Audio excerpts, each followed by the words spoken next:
All right, I had another question that was for me. The question was, can Beej tell us what Betrayal at Krondor is?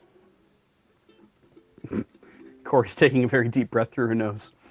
You can tell me, Beej. I don't know what that is. What is Trail of Krondor? So Ian said this was something Beej cared about, and a lot of us had no idea what it was. And so if you're still up, you're going to now find out what Betrayal at Krondor is. I remember this name. Yeah, well, I'm about to lay it all out for you. Raymond E. Feist wrote some books that are very D&D, that are based in a place called Midkemia, and it's the Midkemia Saga, and all of these books that he's been writing. And at some point, I don't think it was Interplay, somebody had said, though, boy, we should make a video game based on this whole universe you've created that is definitely not D&D. And he started writing a brand new story for it, and then of course I believe the video game writers come in and say, great, now that we have this, like the bones of what it is you think this should be about, we'll flesh it out into how it should work as a video game. Okay. And then he ended up taking what they fleshed out, I believe, and ended up writing the novel for it, and then wrote multiple sequels to that piece that he made.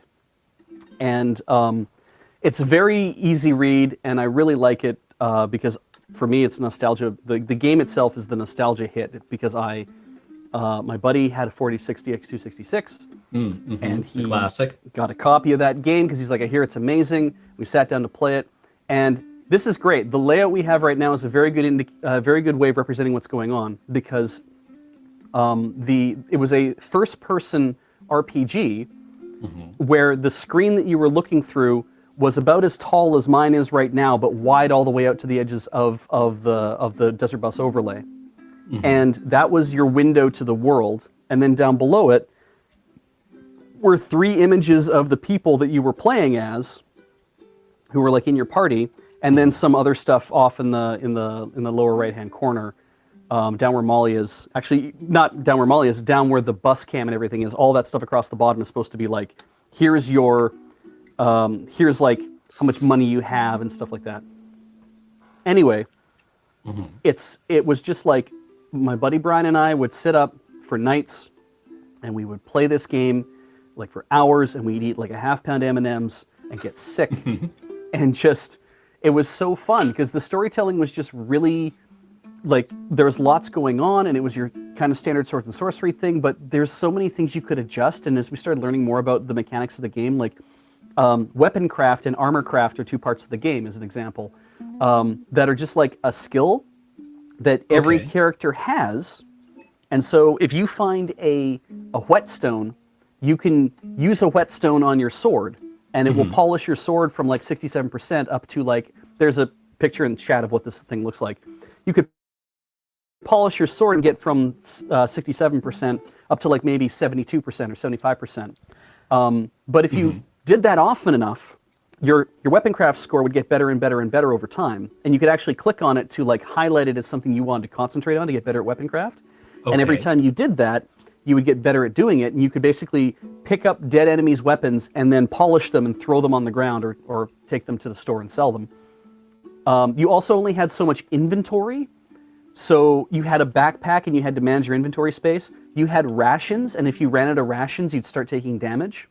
Okay. You could also accidentally pick up, like, you could pick up poisoned rations, or you could have spoiled rations, and if you had spoiled rations and you started eating them because you ran out of normal rations, you would just start eating spoiled rations, or you might even eat your poisoned rations because you need to stay alive, but they would make you sick or they'd hurt you. Okay. So it's like, throw those things out, you don't want those. But then you could also do things like poison rations and leave them for other enemies to pick up at some point. That became like a plot point at one point in the story. And there's all these little things you could do, but it got to a point where it's like I trained my weapon craft for one guy, said he had 100% weapon craft. He could pick up a weapon that was like at 1%, run his whetstone over it once, and it would be back up at 100%. Okay. And those kind of little mechanics and how you could concentrate on something or take it off just really made it like the kind of tiny little dials to twiddle, which made it really fun. And it wasn't too many dials. It was just enough dials to kind of make it feel like there's more things you can do than just run around and hit dudes. Okay. Yeah. And At some point, I figure I might try to bonus stream it. Maybe not do a full play it forward because I don't think I could play the whole thing and really enjoy it in like a play it forward. But maybe I'll do a bonus stream to show it off a little bit. But I want to say that I'd seen that screenshot. I saw that screenshot. I saw that screenshot in what was the Sierra Online's magazine in the 90s. oh, Was it just Sierra magazine? No, it had a name. It was like Innovation 2000 or Inquisition 2000, something like that. I don't remember. But it was basically like, just like 20 pages of advertisements. It was a Sierra game, though. You were right. Interaction, something like that. Interaction. Was it an FMV? It has the look of an FMV. There's no video Pre-rendered. sequences, but there's animated sequences where clearly they had people dressed up and wearing costume, and they looks terrible. Great. Probably people from around the studio, in fact. But there are bits where, like Gorath, who's one of the elves that nobody likes. Gorath is like got chains on him, and there's a part where he and I'm going to do this very slowly. He goes, and knocks the two guys away that's right next to him. So you get about 4 frames of him going, and they do him very fast. So it's like, and it's Right. that kind of thing. So there were little bits that were full motion, but there wasn't a full motion video. It was just like, we're going to give you like 4 frames animated together to give you a sense that he's just done something. And so, there's lots of reading bits. There's lots of stuff that was written into the game. Is it like human stop motion animation? Is what it sounds like Yeah. you were describing.